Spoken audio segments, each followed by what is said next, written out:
हुए तो आपका उनसे कुछ ना कुछ काम था। आपने उद्धार किया, जैसे मीरा का उद्धार किया, ताकि वो आपके निकुंज लीला में आपके लिए अच्छे अच्छे भोजन बना सके।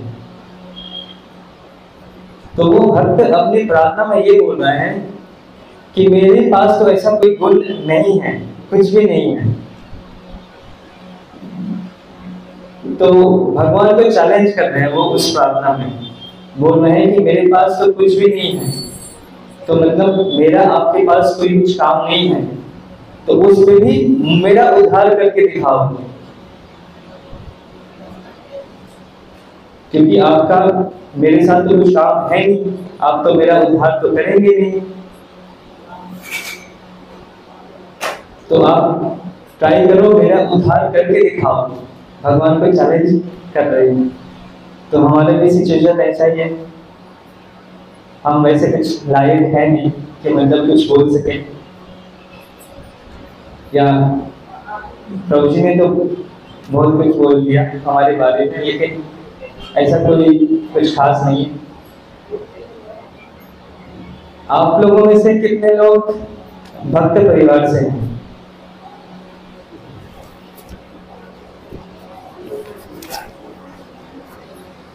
कोई भी नहीं है।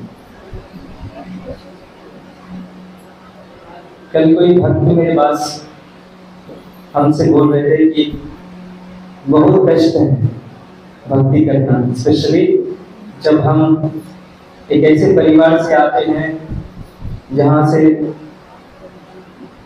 के लोग भक्त नहीं हैं। कोई मतलब किसी घर में कोई व्यसनी होता है, घर में मांस भक्षण होता है, तो बहुत डिफिकल्ट होता है ऐसे भक्तों के लिए। तो लेकिन भागवत में दो ऐसे किरदार बोल सकते हैं जिनका एग्जाम्पल लेना चाहिए। आप लोग बता सकते हैं कौन से दो भक्त हैं? प्रहलाद महाराज, वो तो भक्त परिवार से नहीं थे, है ना? विभीषण है, और एक है वृत्रासुर। तो ऐसे ऐसे भक्त हुए हैं। एक्चुअली भक्त परिवार में भक्त होना की बड़ी बात है नहीं, क्योंकि देखो अगर माता पिता डॉक्टर हो, अगर बच्चा भी डॉक्टर बन जाए तो कोई बड़ी बात है नहीं, है ना? लेकिन अगर किसी परिवार में कोई भी कभी भी कोई डॉक्टर नहीं बना, अगर उसमें से कोई डॉक्टर बन जाता है तो वो बड़ी बात कहलाई जाती है। तो ऐसा ही वो भक्त बता रहा था कि कितना कष्ट है इस संसार में। आप लोगों को लगता है कष्ट है? किस चीज को लगता है कष्ट है इस संसार में?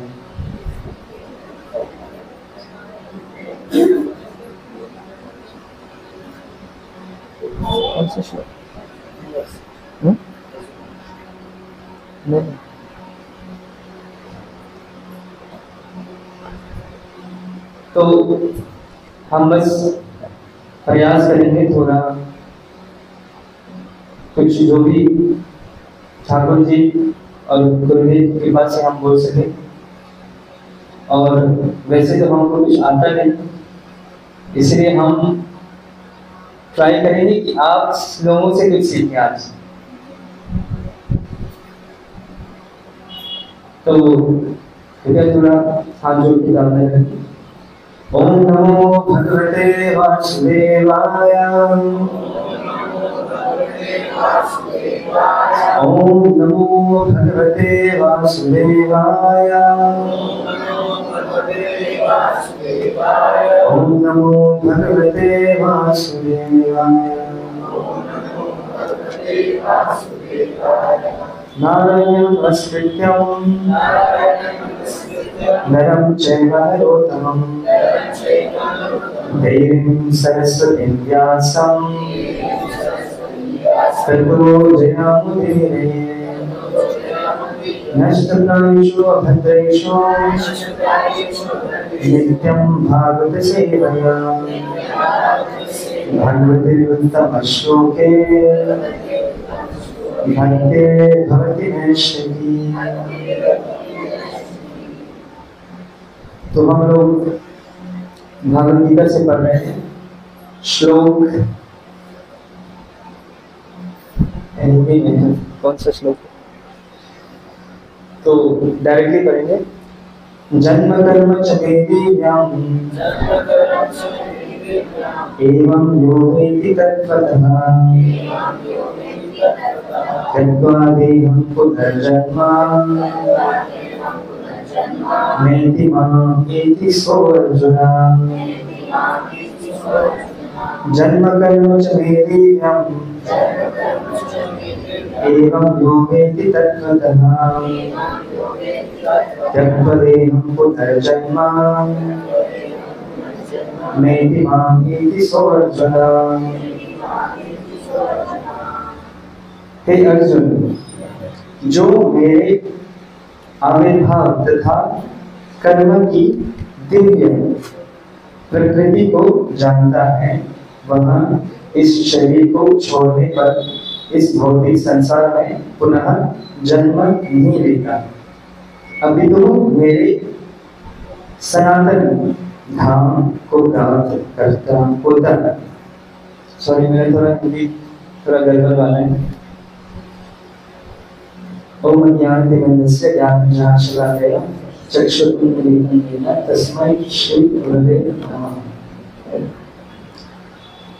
तो जन्म कर्म च मे दिव्यम्, इसका क्या मतलब है? भगवान बता रहे हैं कि मेरा जो जन्म है और कर्म है वो दिव्य है। दिव्य के क्या मतलब होता है?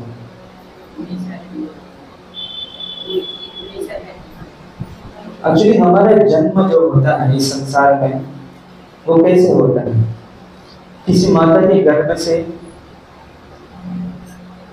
मनुष्य योनि में या पशु योनि में हमको जन्म लेना पड़ता है। प्रकृति हमको फोर्स करती है, हमको फोर्स का मतलब हम पे दबाव डालते हैं कि हमको जन्म लेना ही पड़ता है, और हमारे पास वो ऑप्शन नहीं होता कि हम चूज कर सके कि हम कहाँ जन्म लेंगे।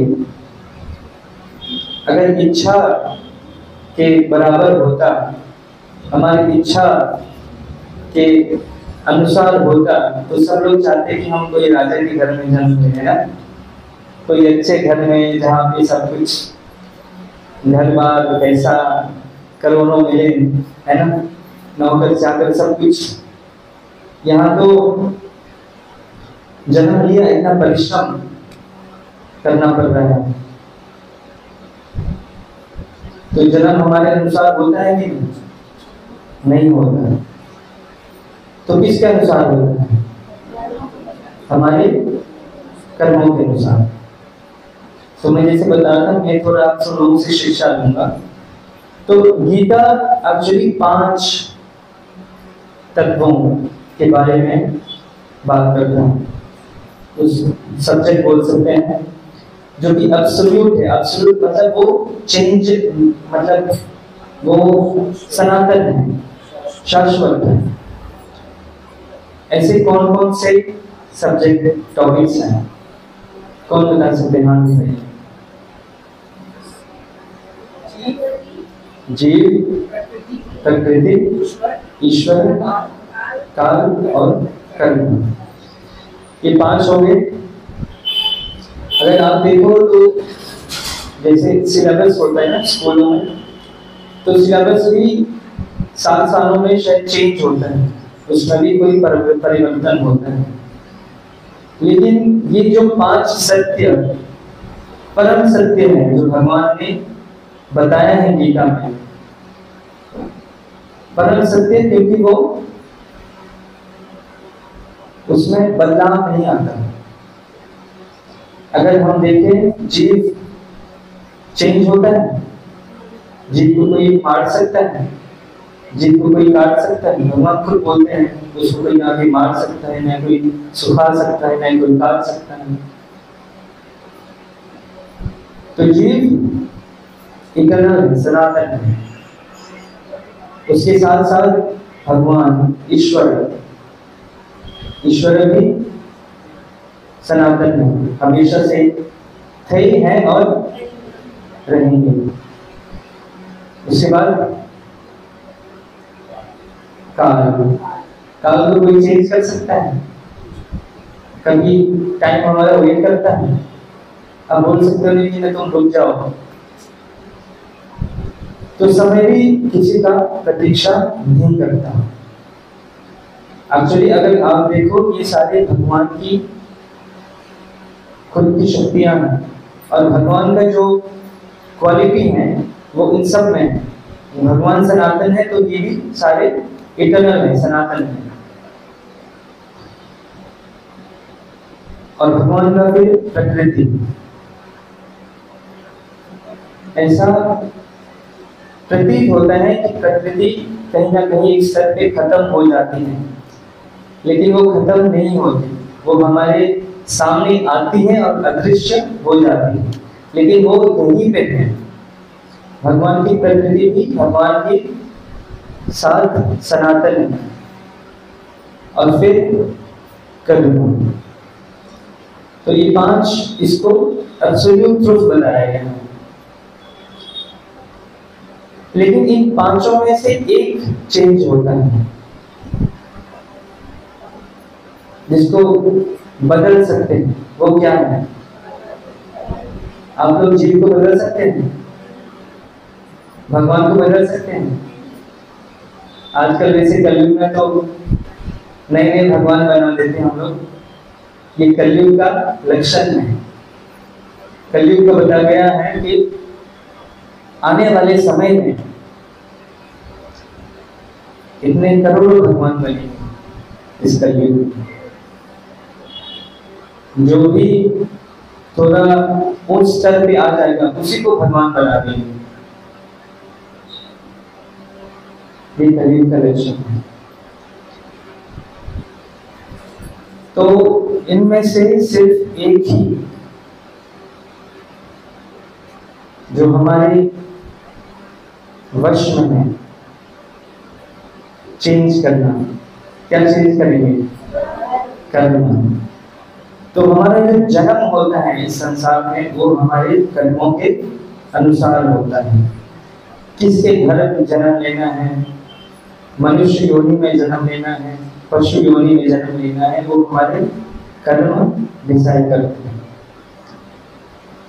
श्री प्रभुपाद जी बोलते हैं कि इस्कॉन में हम लोग आर्ट ऑफ लिविंग नहीं सीखते। आर्ट ऑफ लिविंग जीना तो सभी लोग सीख ही लेते हैं, है ना। यहाँ पे आर्ट ऑफ डाइंग सिखाया जाता है, कैसे मरना चाहिए। और जो मोक्ष होता है, जीवन में 4 चीजें हैं ना, धर्म, अर्थ, काम और मोक्ष। तो जो साधु लोग, संत, भक्त होते हैं उनको मोक्ष नहीं चाहिए होता है, क्योंकि मोक्ष तो वैसे ही मिल जाता है। एक प्रकार से इस शरीर को त्यागना एक प्रकार का मोक्ष है। लेकिन जो भक्त होता है उसको साक्षात भगवान के दर्शन इसी शरीर में चाहिए।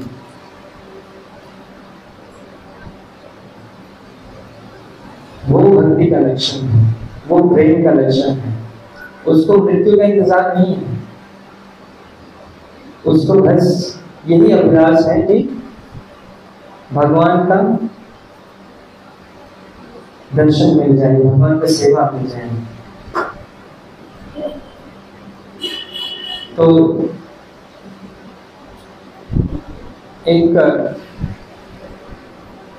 नेट ऑफ डिवोशन, इसको हिंदी में भक्ति रसामृत सिंधु, इसमें एक श्लोक आता है अन्य अभिलाषित शून्यम ज्ञान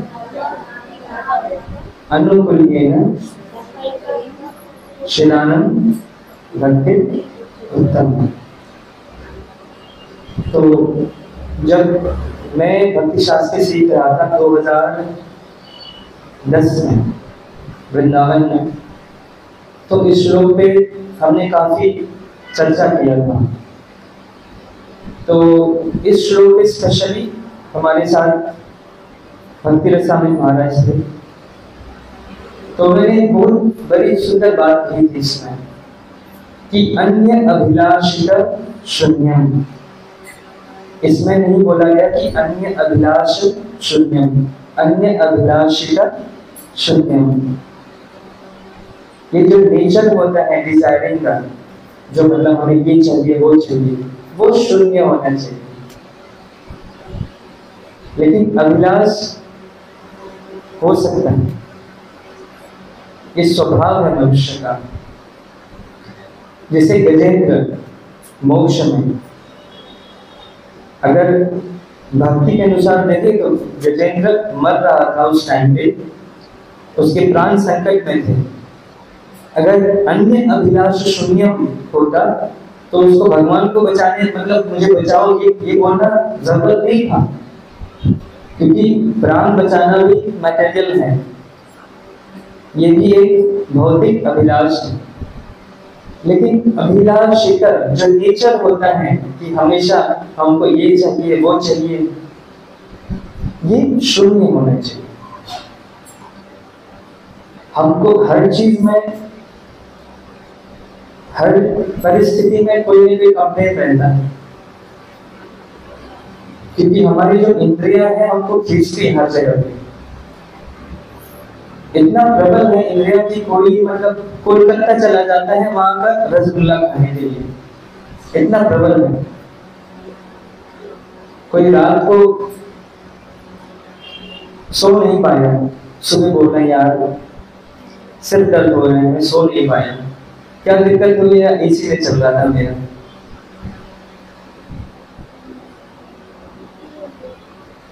कोई बढ़िया सा कोई पकवान खा रहा था, वो अजीब सा मुंह करने लगा, किसी ने पूछा क्या हुआ, बोल रहे कि मुंह में लवंग आ गया, सारा मूड खराब हो गया। तो हर चीज में, छोटी छोटी चीज में हमारे कंप्लेंट्स रहते हैं। लेकिन भक्त जब भक्ति करता है तो धीरे धीरे क्या होता है, ये जो सारे जो शिकायतें हैं संसार से, वो शून्य हो जाते हैं। जो अभिलाषित मतलब एक्सपेक्टेशंस होते हैं हमारी हर चीज से, वो कम हो जाते हैं। ये भक्ति का लक्षण है। आप देखोगे कोई पेड़ जिसका जो जड़ है वो बहुत अंदर जब जमीन में जाता है तो वो उस पेड़ को मजबूत बनाते हैं, बलवान बनाते हैं, ताकि कोई भी आंधी आए, तूफान आए, क्या होगा, उसको कोई फर्क नहीं पड़ेगा। क्योंकि इस संसार में आए हैं, इस संसार में दुख मिलेगा ही मिलेगा, उससे बच नहीं सकता कोई। हम लोग भगवान से सुख मांगते हैं, क्यों मांगते हैं सुख? कोई दुख मांगता है भगवान से? माता जी हाँ बोलती। कुंती महारानी ने मांगा था, क्यों मांगा था? क्योंकि दुख के समय भगवान साथ में थे। वो बोलते हैं ठाकुर जी से कि आज हमें राज्य मिल गया, सब कुछ संपन्न हो गया और आप हमें छोड़ के द्वारका जा रहे हो, इसीलिए आप हमें दुख ही दो, क्योंकि दुख के समय आप हमारे साथ हैं। हमारा भी सिचुएशन थोड़ा ऐसा ही है कि दुख के समय सुख में सुमिरन करे ना कोई, है ना? और जब हम आनंद में रहते हैं, मौज में रहते हैं, तो कोई भगवान को याद करता ही।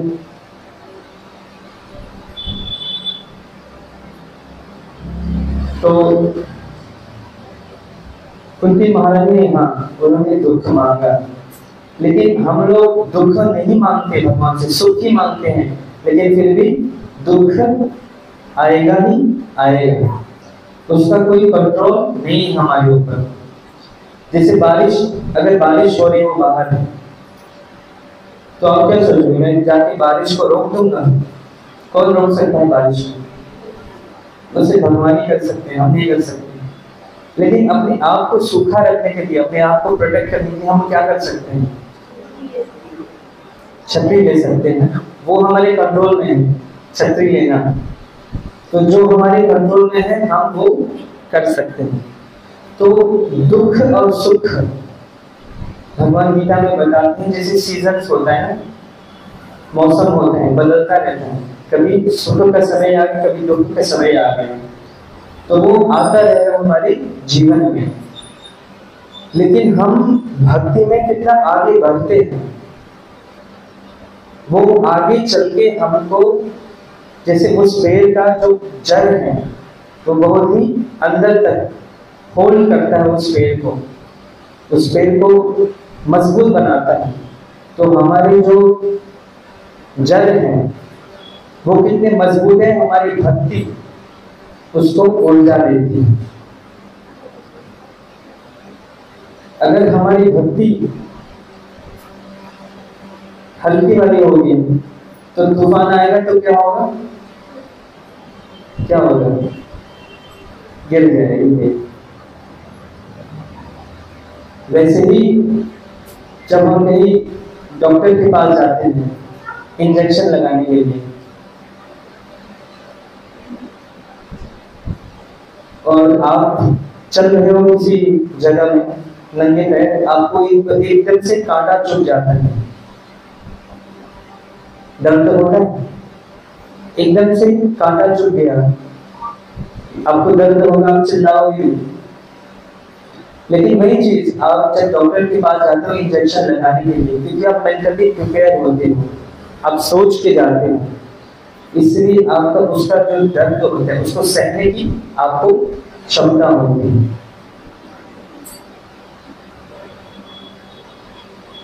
तो यही भक्ति का लक्षण है। तो हमारे जो कर्म है, मैंने क्या बोला था, वो डिसाइड करती हैं कि हम, हमारा नेक्स्ट डेस्टिनेशन क्या होगा। लेकिन यहाँ पे भगवान बोल रहे हैं जन्म कर्म चली दिया। भगवान हमारी तरह जन्म लेते हैं कि नहीं? भगवान खुद अपना जन्म, अपना स्थान खुद डिसाइड करते हैं। कैसे डिसाइड करते हैं? अपने भक्तों की इच्छाओं के अनुसार। ऐसे ही जब एक बार जब भगवान ने मोहिनी अवतार लिया था, मोहिनी अवतार सभी लोग जानते हैं, तो उस अवतार को देख के सारी देवी देवता जो भी, जिन्होंने भी ये रूप देखा, वो मोहित हो गए थे उस रूप को देख के। कितने देवताओं को काम भावना आ गया था उस रूप को देख के, लेकिन एक देवता थे जिन्होंने वो रूप देख के उनको वात्सल्य भाव आ गया। उन्होंने सोचा अगर मेरी ऐसी सुंदर पुत्री हो तो कितना सुंदर होगा, और भगवान ने वो इच्छा सुन लिया। वो कौन से देव थे?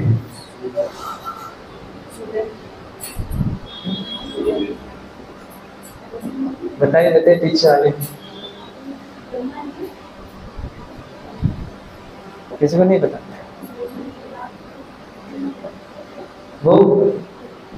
वो जब भगवान की लीला में आए, मैं आपको टिप्स दे रहा हूं, वो जब भगवान की लीला में बन के आए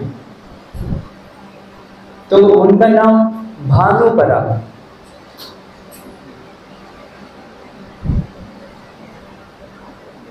भानु का क्या मतलब होता है?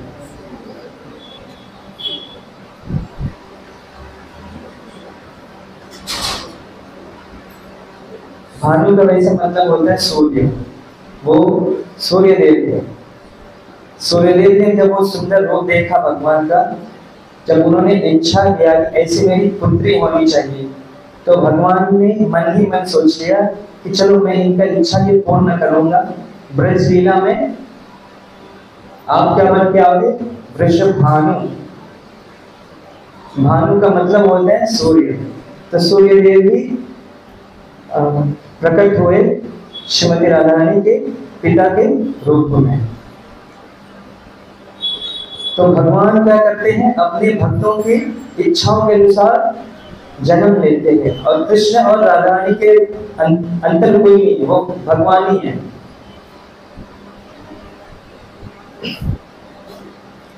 और एक लीला में जब भगवान वामन रूप में आए, वामन रूप जानते हैं? छोटे से बाल रूप में।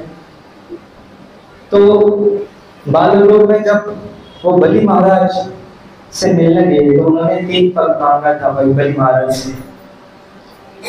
तो वहां पे साथ में बलि महाराज की बहन थी, उनका क्या नाम था? कौन बताएगा? जिसको पता है हाथ उठा सकते हैं। रत्नमाला। हाँ जी, तालियां माता जी। तो रत्नमाला वहां पे जब उन्होंने सुंदर ये रूप देखा भगवान का, तो उन्होंने इच्छा किया कि मेरा ऐसा पुत्र होना चाहिए, ऐसा सुंदर पुत्र कौन नहीं चाहेगा। तो भगवान ने मन ही मन में जान लिया कि क्या इच्छा है रत्नमाला की। तो फिर बाद में जब वामन भगवान ने बलि महाराज से क्या मांगे? 3 पग मांगे। पहले पग में भगवान ने पूरे जो सृष्टि, जो भौतिक संसार है, उसको नाप लिया। दूसरे पग में जो आध्यात्मिक संसार है उसको नाप लिया। और तीसरा पग कोई जगह बचा ही नहीं, तो बलि महाराज ने कहा कि मेरे पास अभी कोई जगह तो बचा नहीं, इसलिए आप अपना तीसरा पग मेरे सर पे रख दो। अब रत्नमाला वहां पे ये सीन देख रही है और आग बबूला हो गई। वो सोच रहे हैं कि, और भगवान ने जब अपने चरण बलि महाराज के शीश पे रखे, तो बलि महाराज धस के पाताल में चले गए। तो रत्नमाला ने उसी टाइम ऐसा सोचा, ऐसा इच्छा किया कि अगर मेरा ऐसा पुत्र हो। पहले क्या इच्छा किया था? कि मेरा ऐसा सुंदर पुत्र हो जाए। दूसरा इच्छा उसने कहा कि अगर मेरा ऐसा पुत्र हो तो मैं उसको विष पिला के मार दूं। भगवान ने सुन लिया। भगवान सोच रहे हैं कि मुझे नेक्स्ट किरदार मिल गया। मेरे जो नेक्स्ट मूवी आ रहा है ना, ब्रज लीला, उसमें ये क्या बन के आएगी? पूतना बन के आएगी। तो ऐसे बहुत सारे लीलाओं में भगवान अपना नेक्स्ट जो किरदार है कैसे दिखाएंगे, कहाँ पे क्या होगा, वो भगवान ही डिसाइड करते हैं। जब भगवान कारागार में प्रकट हुए चतुर्भुज में, तो वसुदेव उनको बोल रहे हैं कि ये ऐसा कैसा रूप होता है? अगर आप ऐसे रूप में प्रकट होंगे हमारे पुत्र के रूप में, तो सब लोग बोलेंगे ये एलियन कहाँ से आ गया, 4 भान वाला। तो भगवान बोलते हैं कोई नहीं, मैं आपकी इच्छा पूर्ण करूंगा। मैं पूर्णतः जैसे बाल स्वरूप में बच्चे प्रकट होते हैं, जैसे बच्चे लीला रखते हैं, वैसे ही आऊंगा। तो जन्म कर्म चमे दिव्यम, ये हमको अंडरस्टैंड करना है।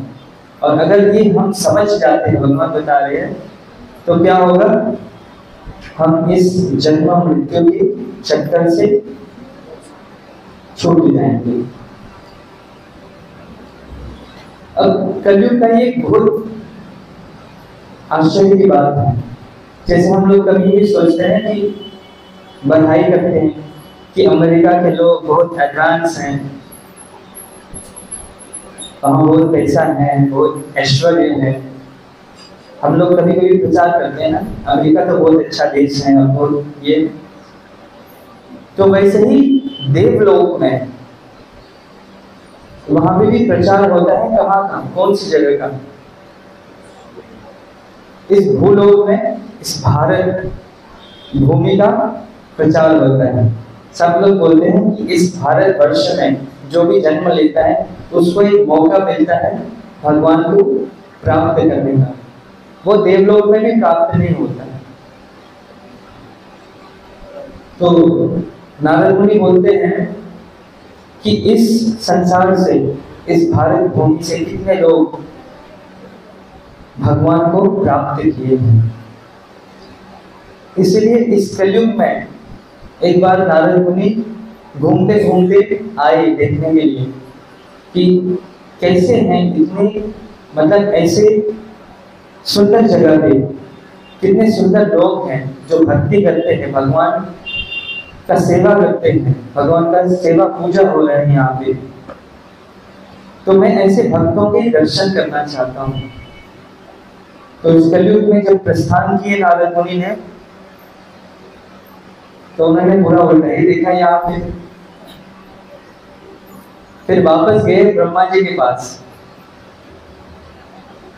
और ब्रह्मा जी फिर पूछ रहे हैं कि क्या हुआ नारद, ऐसे दुखी क्यों दिख रहे हो तुम? तो बोले मैं भ्रमण करते करते गया था धरती पे देखने के लिए, दर्शन करने के इतने भक्त लोग हैं, लेकिन कलयुग के वासी तो बहुत ही चेंज हो गए। वो ब्रह्मा जी से बोलते हैं कि कलयुग के वासी सिर्फ अपने उदर के लिए काम करते हैं, इस पेट के लिए काम करते हैं। सही बात है। बोले वहां पे तो कोई भक्त दिखाया नहीं मुझे।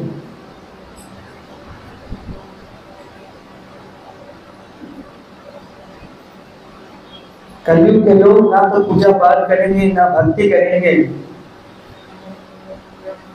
मंद बुद्धि के होंगे। ऐसे हैं कलयुग के वासी। तो वो अपने मन की मंशा ब्रह्मा जी से सुना रहे हैं। तो फिर वो बोलते हैं कैसे होगा ऐसे, ऐसे कलयुग के लोगों का कैसे उद्धार होगा?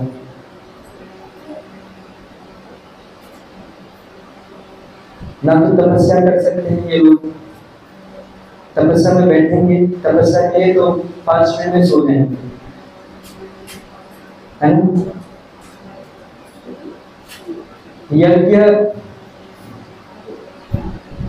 यज्ञ तो भूल ही जाओ।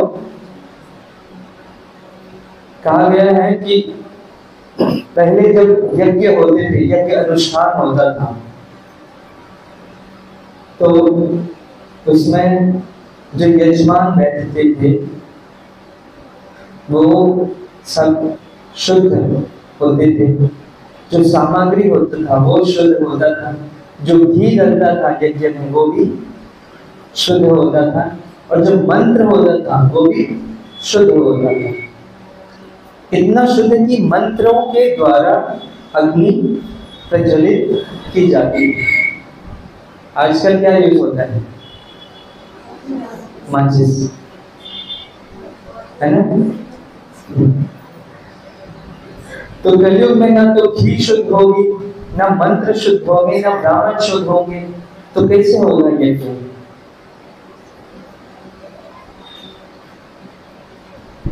और क्या चीज है? भगवान का जो अर्चना पूजा,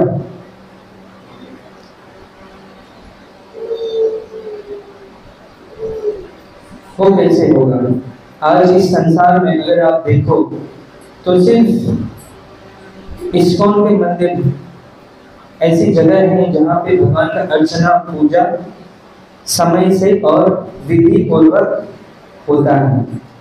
नहीं तो अन्यथा कहीं भी आप जगह आप चले जाओगे, आप देखोगे कभी आज पुजारी थोड़ा लेट उठ गया तो दर्शन लेट से खुलेंगे, एक दिन भोग नहीं लगा, ऐसे नहीं होता है। भगवान का अर्चना पूजा जब करते हैं तो वो विधि पूर्वक समय पूर्वक सब कुछ होना चाहिए। तो ये बहुत ही कम जगह है आज के टाइम में, बहुत ही इसको कोई सोचे और 2-3 प्रमुख जगह है जहाँ पे भगवान की सेवा पूजा बहुत अच्छे से होता है। अन्यथा अर्चना पूजा भी कलयुग में बहुत ही डिफिकल्ट है हमारे लिए। तो ब्रह्मा जी ने बोला नारद मुनि को कि कलयुग के लोगों के लिए बहुत ही आसान हो जाएगा भगवान को प्राप्त करना। इतना आसान प्रोसेस है इस कलयुग में, केवल नाम ही आधार है। बस भगवान का नाम लेना है और आप भगवान को प्राप्त कर लोगे। अब यहाँ पे एक डिफरेंस है, सतयुग में जो प्रोसेस था वो बहुत ही डिफिकल्ट था, मुश्किल उर्दू हो गए ना? हाँ, बहुत ही कठिन प्रोसेस था सतयुग में। सतयुग में आपको कम से कम 1000 वर्ष से ऊपर आपको तपस्या करना पड़ता था। कहाँ पे? जंगलों में जाके, तब आपको भगवान की प्राप्ति होती थी। लेकिन कलयुग में एक बड़ी बात, सतयुग में एक बड़ी बात ये थी कि वहां पे जो भी भगवान के मार्ग पे आता था, उस प्रोसेस को अपनाता था, वो ऑलमोस्ट 100% भगवान को प्राप्त करता था। प्रोसेस डिफिकल्ट था, मार्ग भी डिफिकल्ट था, कठिन था, लेकिन जो भी उस मार्ग पे जाता था वो भगवान को प्राप्त कर लेता था। इस कलयुग में प्रोसेस आसान हो गया, बहुत ही आसान है। क्या करना है? बस नाम लेना है, और नाम लेने में कोई अपराध भी नहीं लगता। ये महाप्रभु का कृपा है इस कलयुग में, आप कहीं भी नाम ले सकते हो। लेकिन इस कलयुग में प्रोसेस आसान हो गया, लेकिन जो सक्सेस रेट होता है वो क्या है? वो बहुत ही कम हो गया। कहा गया है कि कलयुग में 99.9% लोग फेल हो जाते हैं। क्यों फेल हो जाते हैं?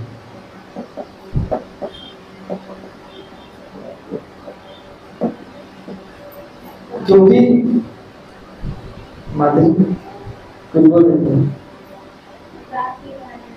अपराध। देखिए कलयुग में बहुत दोष है। सुखदेव गोस्वामी बताते हैं, कलो दोषी विधे राजन अस्ति एको महान भूत कीर्तना देव कृष्णस्य मुक्त संग परम भजे। अब देखो निष्ठाएं अलग अलग होती हैं, अलग अलग निष्ठा होती है। प्रभु जी को कीर्तन करने का बहुत निष्ठा है, कीर्तन करते हैं। किसी को निष्ठा होता है प्रसाद पाने का, किसी को निष्ठा होती है दर्शन का, दर्शन निष्ठा, नाम निष्ठा, अलग अलग निष्ठा होती है। लेकिन हमारी जो भी इंद्रियां हैं, हमारी जो कर्म इंद्रियां हैं, ज्ञान इंद्रियां हैं, अगर सबको हम भगवान की सेवा में नहीं लगाते तो कहीं ना कहीं से अपराध होने लगता है। अगर इस मुख को भगवान की सेवा में नहीं लगाएंगे तो स्वाभाविक है कि कुछ न कुछ अनशन इधर उधर बोलते रहेंगे, है ना।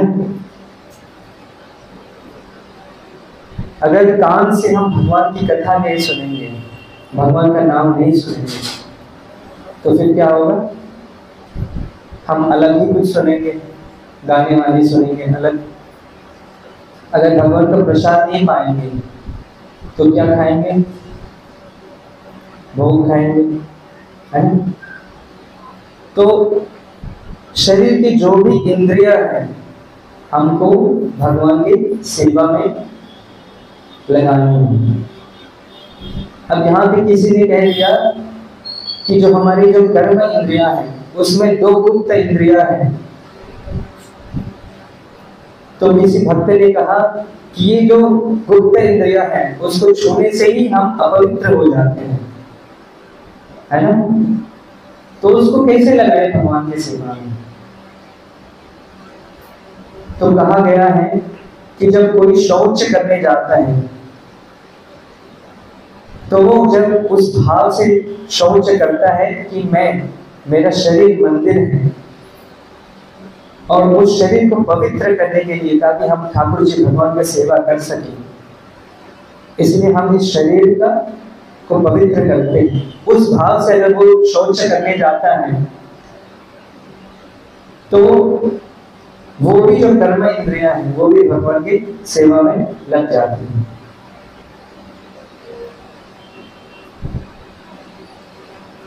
तो हमें क्या करना है? इस कलयुग में भगवान का नाम लेना है और हमारी जो भी इंद्रियां हैं मुख से भगवान का नाम लेना है, भगवान का प्रसाद लेना है। पैरों से क्या करना है? भगवान के कीर्तन में नाचना है, भगवान चल के भगवान के मंदिर जाना है, परिक्रमा करना है। हाथों से क्या करना है? भगवान के सुंदर भोग लगाना है, भोग बना के भगवान को लगाना है फिर भगवान का प्रसाद पाना है। कहा गया है कि जब आप एक 5 स्टार होटल में जाते हो, एक भक्त ऐसा होता है जो मार्केट जाता है, उसने वहां 4 सेब खरीदे, जाके रख दिए भगवान के ऑर्डर के सामने, भगवान को अर्पण कर दिया। और दूसरा होता है जैसे 5 स्टार होटल में आप देखोगे जो शेफ होते हैं वो उस प्लेट को ऐसे डेकोरेट करेंगे, चाहे ज्यादा भी ना हो, बहुत एक्सपेंसिव होता है उनके जो भी वो बनते हैं, व्यंजन बनते हैं, लेकिन वो इतना मतलब उसमें समय देते हैं, उतना डेलिकेट टाइप से बनाते हैं कि जो खाने वाला आदमी होता है वो उसको देख के ही खुश हो जाता है। तो वही सेब आप अगर जैसे मार्केट से लाते हो, उसको आप छीलते हो, उसको काटते हो, या उसका एक अच्छा से जो व्यंजन होता है वो बना के फिर भगवान को भोग लगाते हो, तो आप जितना समय दे रहे हो, जितना प्रेम दे रहे हो, वो मायने रखता है।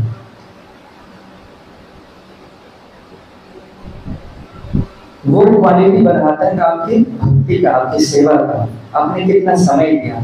नहीं तो खरीद के लाना तो आसान होता है ना।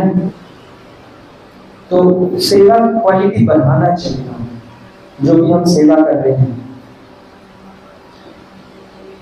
तो जो निष्ठा होता है, अब अलग अलग निष्ठा में बताया, तो कोई कह सकता है मैं सिर्फ भगवान को प्रसाद पाऊंगा, भगवान की सेवा नहीं करूंगा, ये हो सकता है। या कोई बोल सकता है कि मैं बस भगवान का नाम लूंगा, भगवान की कथा सुनने की जरूरत नहीं है मुझे। एक्चुअली कलयुग में ये सब कुछ बहुत ही इम्पोर्टेंट है हमारी शुद्धिकरण के लिए, नाम निष्ठा, दर्शन निष्ठा। कोई बोल सकता है कि मैं मुझे दर्शन नहीं करने भगवान के, मैं बस नाम लूंगा, जप करता रहूंगा, दर्शन नहीं करने मुझे। कोई बोल सकता है? एक्चुअली जो सुविधा मिली है हमें, हम एक्चुअली सुविधा से भक्ति करते हैं। किसी के पास सुविधा नहीं होती, वो उससे भी उत्तम भक्ति कहलाया जाता है। पुष्टि मार्ग के अनुसार जैसे सूरदास हुए, उनके पास नेत्र नहीं थे, लेकिन फिर भी बैठे बैठे भगवान के दर्शन कर लेते थे। तो हमारे पास तो सारे जो इंद्रियां हैं सभी काम कर रहे हैं, सभी अभी पर्याप्त हैं भगवान की सेवा के लिए। तो क्या करना चाहिए? हमें पूर्णतः भगवान की सेवा में लगना चाहिए। कान से भगवान का कथा सुनना चाहिए, नेत्र से भगवान के दर्शन करने चाहिए। अगर रोज पॉसिबल है तो रोज करो दर्शन, क्योंकि आपके पास तो सुविधा है।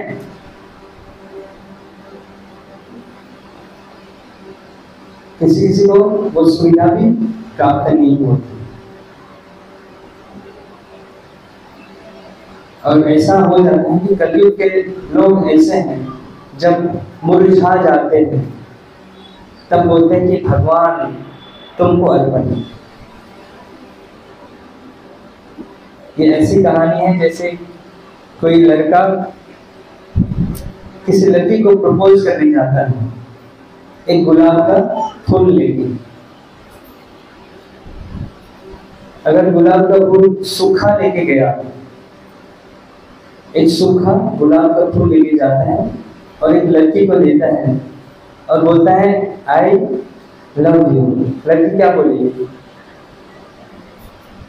उल्टा चांटा मारेगी, बोले तुम कम से कम गुलाब तो फ्रेश तो लाओ, है ना? बोले सूखे गुलाब से क्या करूंगा? तो हमारा भी सिचुएशन ऐसा है कि हम जब तक जवान हैं, जब तक सब इंद्रियां फ्रेश हैं, काम कर रहे हैं, तब हमको क्या करना है? हमको बस अपने लिए काम करना है, अपने इंद्रिय तृप्ति के लिए काम करना है। और जब कुछ काम करने लायक नहीं होंगे, जब आंखें कमजोर हो जाएंगी, जब पैर चलने लायक नहीं होंगे, तब क्या करेंगे? तब भक्ति शुरू करेंगे, हो पाएगी भक्ति तक। और जवान लोगों के पास जाओ तो वो बोलते हैं कि प्रभु जी हम तो अभी जवान हैं, आप वृद्ध लोगों के पास जाओ, उनका समय है। और वृद्ध लोगों के पास जाओ तो वो बोलते हैं कि अब ये शरीर तो कमजोर हो गया, कुछ ताकत है ही नहीं शरीर में, हम क्या करेंगे भक्ति? आप जवान लोगों के पास जाओ। तो अब भी बताओ कौन करेगा भक्ति? तो इस सिचुएशन में प्रहलाद महाराज बताते हैं कि युवा अवस्था में हमें भक्ति शुरू कर लेनी चाहिए, क्योंकि इस शरीर का कोई भरोसा नहीं है। जो इंद्रियां हमको खींचते हैं हर चीज के लिए, आपको कोई अच्छा सा सुगंध आ गया, आपको अच्छा लगा, आपका मन आपको उस तरफ खींचता है।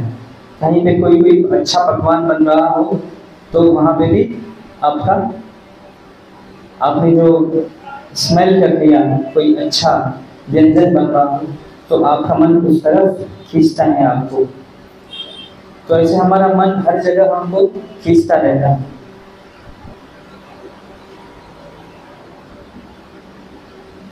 तो इन सब इंद्रियों को क्या करना है? भगवान की सेवा में लगाना है। कब? जब वृद्ध हो जाएंगे, बूढ़े हो जाएंगे, कब लगाना है?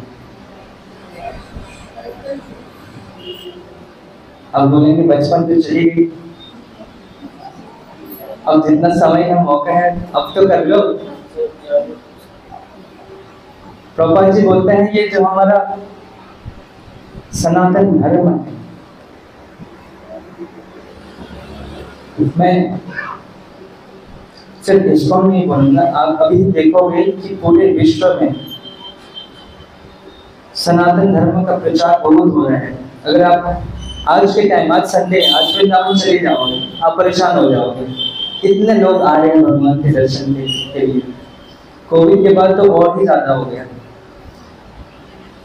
तो ये गोल्डन, इसको गोल्डन पीरियड कलयुग का बोलते हैं, जहां पे बहुत लोग भक्त बनेंगे, भक्ति में जुड़ेंगे बहुत से लोग। लेकिन ये अराउंड बस 10,000 साल बीतेगा, और इसके बाद क्या होगा, घोर कलयुग आएगा। तब भक्ति, जैसे अभी माला धोती पहने हम लोग निकल जाते हैं रोड पे संकीर्तन करने, कीर्तन करने, वो पॉसिबल नहीं होगा। आप रोड पे निकलोगे, लोग मार देंगे आपको। ऐसा अवस्था होगा कलयुग का। तो इसलिए प्रभुपाद जी बोलते हैं कि अभी समय है, अपना बोरिया बिस्तर बांधो और निकल जाओ। ये जगह आप लोगों के लिए नहीं बना है। लेकिन सिचुएशन, ये संसार ऐसा बना है, भगवान का प्रकृति है, भगवान सुंदर है, तो भगवान का प्रकृति भी सुंदर है। हमको लगता है कि यही स्वर्ग है, हमें यही रहना है। हमें बस अपने कर्म करने हैं। गृहस्थ लाइफ में कोई जब वृद्ध हो जाता है, लाइफ कैसे स्टार्ट होती है? ठीक है, हम बड़े होते हैं, पढ़ाई होती है, पढ़ाई के बाद क्या होता है, नौकरी होने लगती है, अच्छी सी नौकरी लग जाए, उसके बाद शादी हो जाए, शादी के बाद बच्चे हो जाए, उसके बाद क्या होता है, ये खत्म।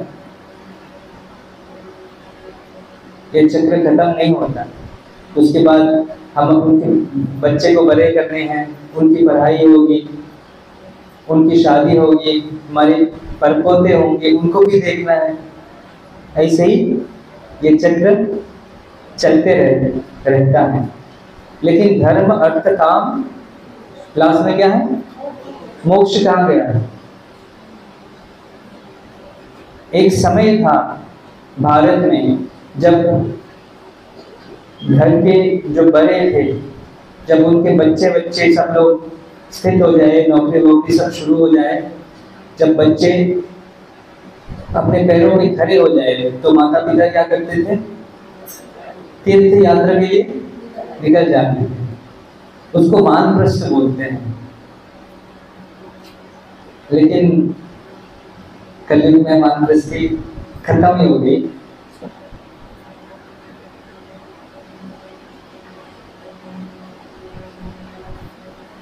तो कैसे होगा उद्धार कलयुग के जीवों का? लेकिन ऐसा नहीं है, किसी को छोड़ के कहीं जाना नहीं है। ये संस्था इस्कॉन प्रभुपाद जी ने बहुत आसान कर दिया हमारे लिए। आपको बस जो नियम बताए गए हैं, आप अगर वो फॉलो करोगे तो, क्योंकि गुरु के पास वो पावर होता है कि इवन शिष्य क्वालिफाई ना हो, लेकिन फिर भी वो उसको भगवान की शरण में ले जा सकता है।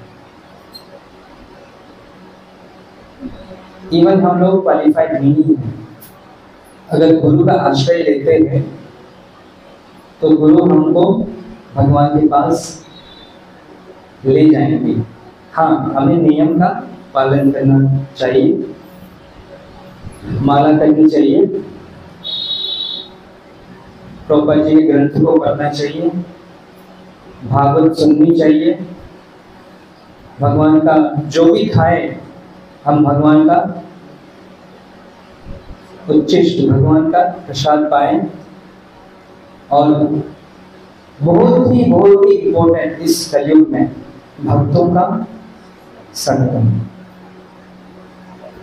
अगर आप भक्त का संग नहीं करेंगे तो ऑब्वियसली निश्चित है कि जो दोष लगते हैं, जो अपराध लगते हैं, वो आपको भी लगेंगे। भीष्म पितामह इतने ज्ञानी महाजन कहलाए जाते हैं, लेकिन फिर भी उन्होंने कौरवों का पक्ष लिया। जब उनसे कहा गया कि आप तो इतने ज्ञानी हैं, इतने महानुभाव, तो आपने क्यों कौरवों का पक्ष लिया? तो उन्होंने बोला कि मुझे भी दोष लगा था, मैं जिनका अन्न खाता था, अब उन्हीं का तो पक्ष लेना पड़ेगा, है ना? तो अगर आप किसी व्यसनी का संग करेंगे तो क्या होगा? आप भी व्यसनी बन जाएंगे। और अगर आप भक्त का संग करेंगे तो भक्त के लक्षण आप में भी आएंगे। अब भक्त का संग करना, वो भी उसमें समझना चाहिए। भक्त का संग, अब भक्त बोला चलो घूमने चलते हैं, सीपी चलते हैं, वो संग हुआ। अगर भक्त बोलते हैं चलो कथा सत्संग में, वो संग होता है, वो असली संग होता है। जब आप भगवान की कथा में बैठे हो, भगवान की कीर्तन में बैठे हो, कोई बोलते हैं चलो कीर्तन मेला हुआ है, आपको लेके चले वहां, वो संग होता है। ऐसा नहीं कि मतलब चलो वाटर पार्क चल रहे,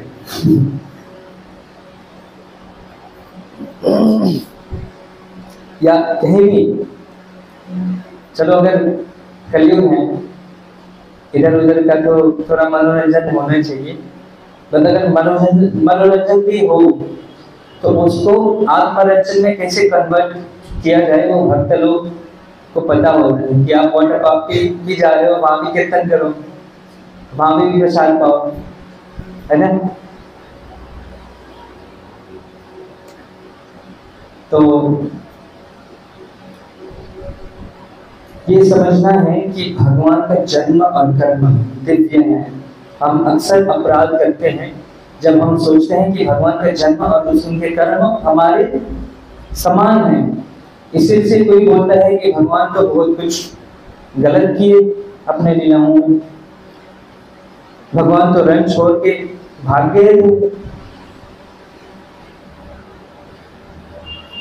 लेकिन रंग छोड़ के भागे, लेकिन फिर भी वो शास्त्र उनका गुणगान करता है। बोलिए रणछोड़ भगवान की। भगवान ने गोपियों का के वस्त्र चुराए। हम लोग अगर वो करेंगे तो हमको लोग जेल में डालेंगे, मारेंगे, है ना? लेकिन भगवान ने किया तो शास्त्र उसका गुणगान करता है, क्योंकि भगवान ने किया। जो भगवान करते हैं वो उसमें कोई खोट नहीं है। खोट हम लोग देखते हैं क्योंकि हमको भगवान हमारे समान दिखते हैं। अच्छा, भगवान और हम में अंतर भी है और डिफरेंस भी है। मतलब समानता भी है और डिफरेंस भी है। समानता क्या है बताइए, कौन बताइए?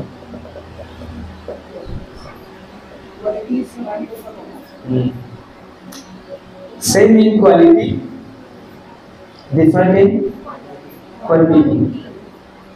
क्वांटिटी में हम लोग कम हैं पर क्वालिटी में सेम है।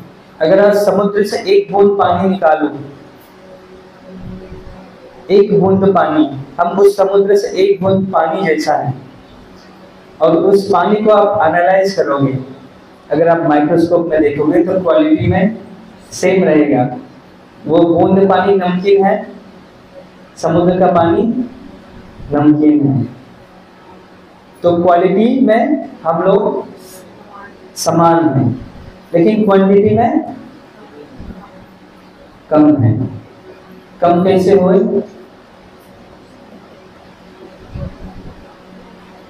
भगवान की 6 ऐश्वर्य हैं। मैं आप लोगों से ज्ञान लेना चाहता हूँ, इसलिए पूछ रहा हूँ कौन कौन से ऐश्वर्य हैं। एक एक हाथ उठा के बताएंगे। सौंदर्य, भगवान सबसे सुंदर है, सुंदरता में उनके बराबर कोई नहीं है। मैं बता रहा था ये प्रकृति उन्होंने बनाई, अब वो खुद इतने सुंदर है तो हम उनकी प्रकृति देख के, सुंदरता देख के हम लोग आश्चर्य हो जाते हैं। अब आप सोचो, जिसने वो सुंदरता बनाई वो कितने सुंदर होंगे। लेकिन वो सुंदरता जो क्वालिटी है वो हमारे पास भी है। वहां पे क्या है? अनलिमिटेड है, यहाँ पे लिमिटेड है। आप लोगों में से जिन लोगों की मतलब शादी हुई है, जो है आपके जो पार्टनर है, उन्होंने कोई ना कोई सुंदरता देखा होगा आपने, तभी तो शादी की, है ना? तो सुंदरता तो है, लेकिन वो सीमित है। यहाँ पे थोड़े समय के लिए है। पहले बोलते हैं कि शादी का जो पहले महीने होते हैं वो चंद्रमुखी के जैसा होता है ना? सब कुछ अच्छा, सब कुछ सुंदर है।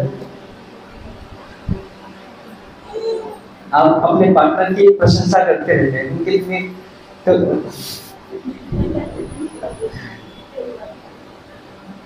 फिर उसके 6 महीने बाद फिर थोड़ा सूर्यमुखी हो जाता है, थोड़ा गर्माहट आ जाती है ना?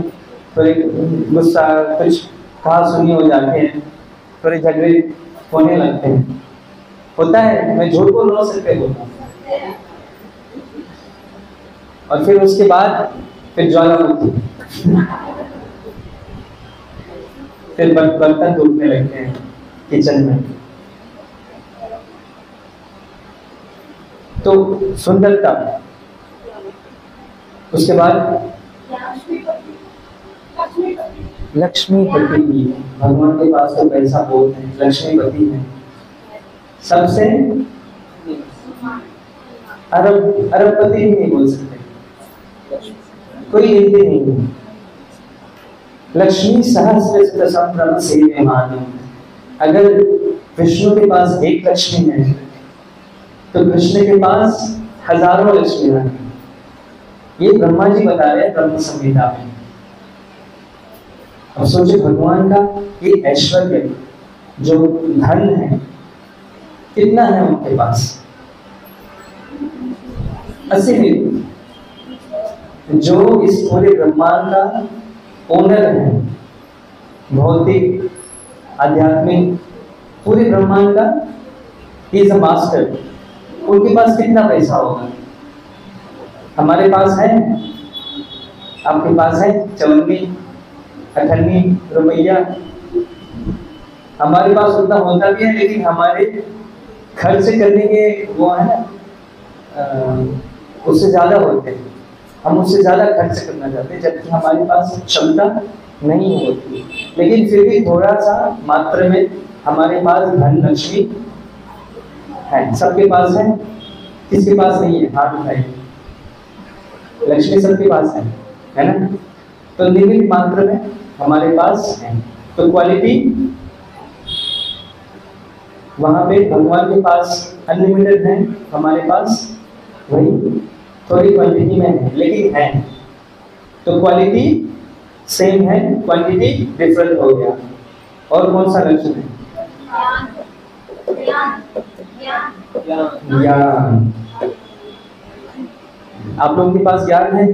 कौन ज्ञानी है यहाँ पे? ज्ञानी नहीं है तो मूर्ख है। तो माता जी, हाँ दोनों में काम होती। हाँ, तो ज्ञान है, थोड़ा सा ज्ञान है, लेकिन भगवान के पास सोचो कितना ज्ञान है।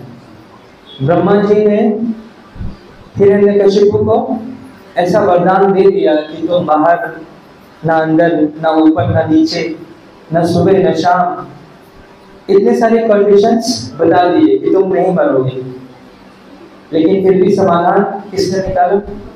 भगवान ने। सोचो भगवान का इंटेलिजेंस कितना होगा। तो भगवान का ये इंटेलिजेंस कोई नाम तोड़ नहीं कर सकता।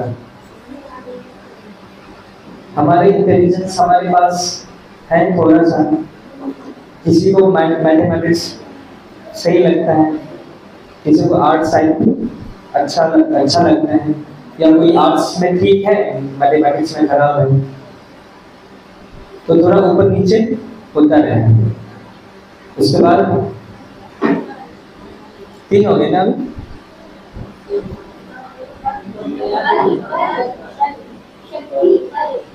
शक्ति, बल। भगवान के पास इतना शक्ति है कि उन्होंने ब्रजविला में गोवर्धन उठा लिया उंगलियों पे।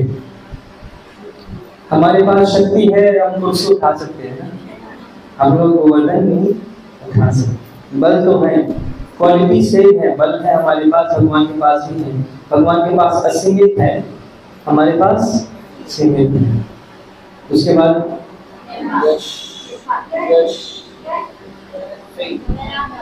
यश, भगवान का फेम चारों दिशाओं में, इस धरती पे या कहीं भी ब्रह्मांड में भगवान का यश गुणगान होता है किसी न किसी रूप में।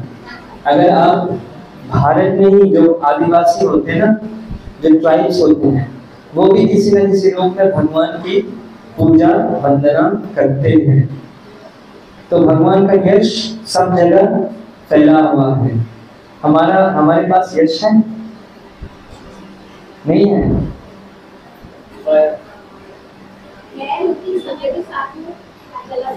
हमारी थोड़ी संगति है, कुछ लोग जानते होंगे हमारे हमको, है ना? एक आदमी प्रभु जी के फैंस बहुत हैं, इतना अच्छा कीर्तन करते हैं, तो उनका थोड़ा सा यश तो है, लेकिन भगवान के बराबर हमारा यश कुछ भी नहीं है, लेकिन फिर भी यश है। तो सेम चीज, क्वालिटी, यश वहां भी है, भगवान के पास भी, हमारे पास भी है, लेकिन हमारे पास कम है, वहां पे ज्यादा है। उसके बाद 500 हो गया,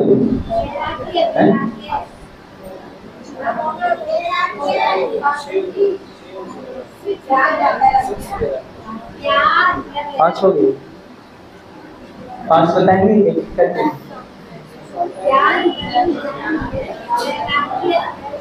सुंदर, ज्ञान, बल, यश और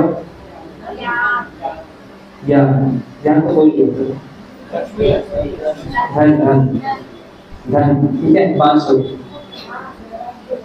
अब ये सब होने के बावजूद एक ऐश्वर्य भगवान के पास है जो उनको पूरा इन सब से मतलब अलग कर देते हैं। वो क्या है? ज्ञान तो बोल गए,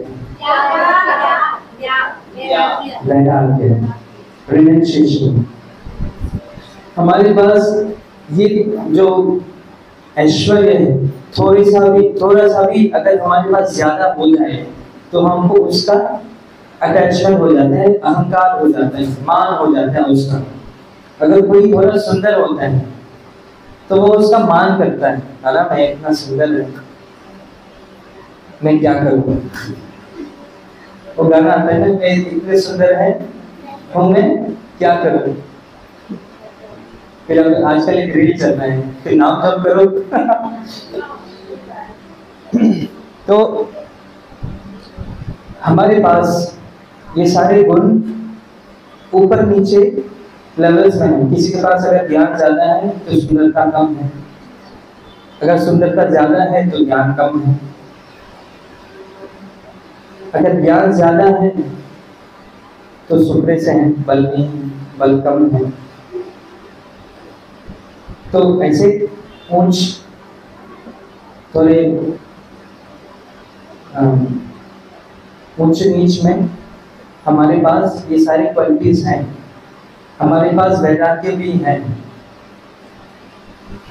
लेकिन भगवान के पास ये सब चीज अनलिमिटेड है, लेकिन फिर भी उनको कोई फर्क नहीं पड़ता, वो उनसे परे है, इसलिए उनको भगवान बोला जाता है। मतलब ये जो 6 ऐश्वर्य जो पूर्णतः जिनके पास है वो भगवान है। और क्योंकि हम भगवान के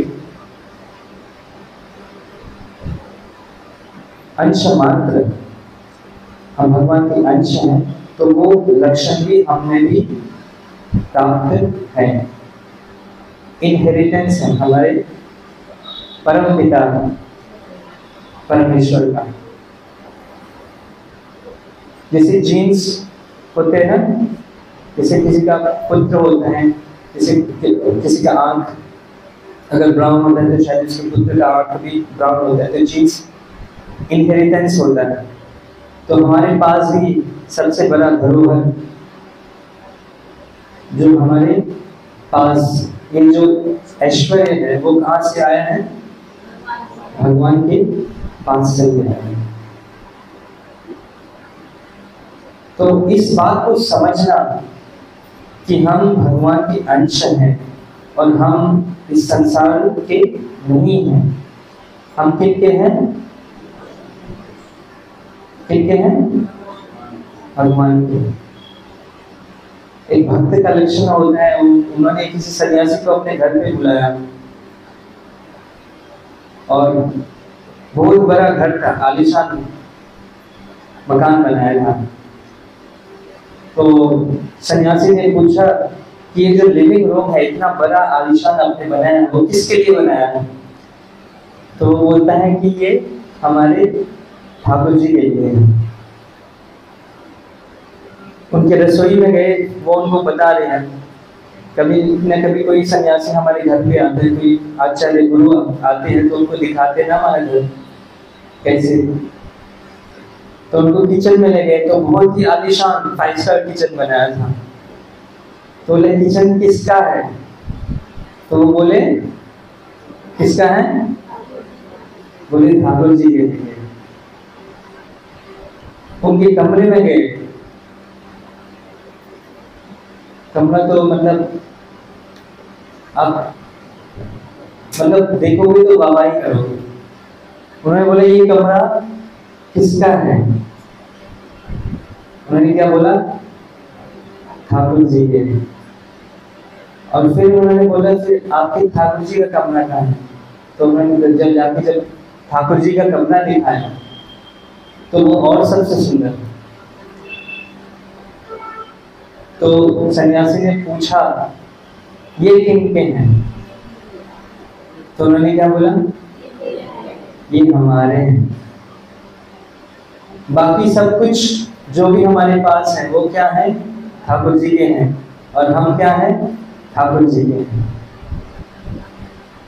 तो देखिए संसार इस कलयुग में हम लोग ये मंशा छोड़ देनी चाहिए कि भगवान के पास हम जाते हैं, बस यही प्रार्थना करते हैं सुख समृद्धि घर आवे, कष्ट मिले तनका।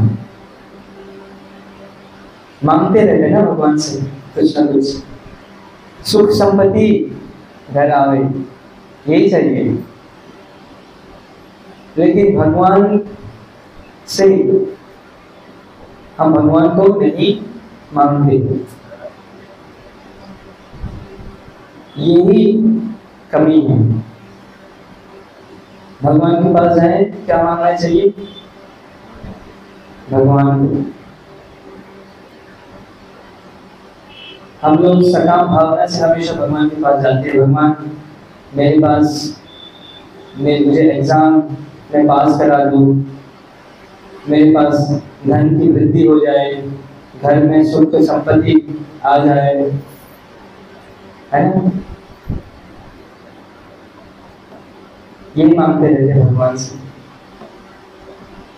तो भक्ति ऐसी नहीं होनी चाहिए।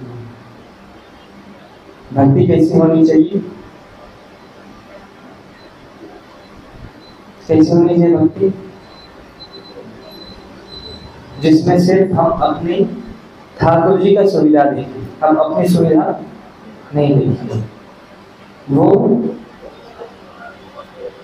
परम भक्ति है। ऐसी भक्ति करेंगे तब हमारे जो अपराध होते हैं वो धीरे धीरे क्या हो जाएंगे? शून्य। हमारी जो अभिलाष शीतल है, हमारी जो हर चीज मांगने का भी जो नेचर है वो शून्य हो जाएगा। इसको उत्तम भक्ति बताया गया है।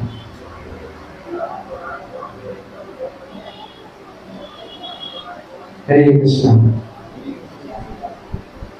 तो इसी का हम यहीं पे विराम देंगे।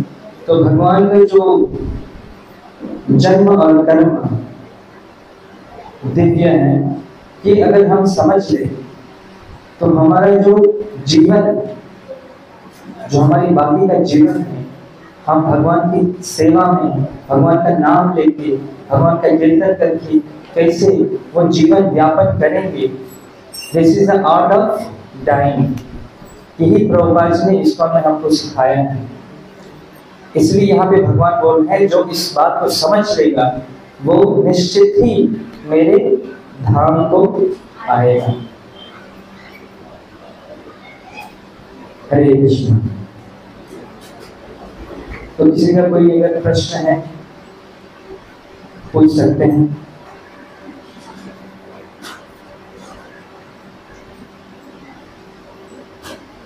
हाँ तो पूछ सकते हैं। किसी का कोई प्रश्न है?